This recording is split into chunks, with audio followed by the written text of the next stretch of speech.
ಈ water flow ಅಲಾರಂನ ತಯಾರಿಸಲು ಬೇಕಾಗುವ ಸಾಮಗ್ರಿಗಳು ಒಂದು ಬಾಕ್ಸ್, ಪ್ಲಾಸ್ಟಿಕ್ ಬಾಕ್ಸ್ ಹಾಗೂ ಒಂದು ಚಾರ್ಜರ್, ಈ ಬರ್ಜರ್ ಮತ್ತು ಎಲೆಕ್ಟ್ರಿಕಲ್ ವೈರ್ ಹಾಗೂ ಇನ್ಸುಲೇಷನ್ ಟೇಪ್. ಈ ಎಲ್ಲ ವಸ್ತುಗಳನ್ನ ಯೂಸ್ ಮಾಡಿಕೊಂಡು ನಾವು ಈ ಅಲಾರಂನ ತಯಾರಿಸೋದು ಹೇಗೆ ನೋಡೋಣ ಬನ್ನಿ.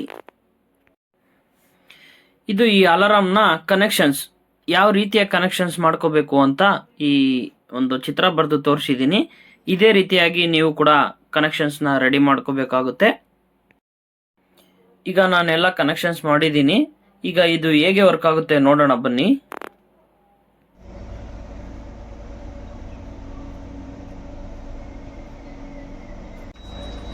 ಈ ರೀತಿಯಾಗಿ ಸೌಂಡ್ ಬಂದ ತಕ್ಷಣ ನಾವು ಮೋಟಾರನ್ನು ಆಫ್ ಮಾಡಬಹುದು. ಆಗ ನೀರು ಹರಿಯುವುದು ತಪ್ಪಿಸಬಹುದು.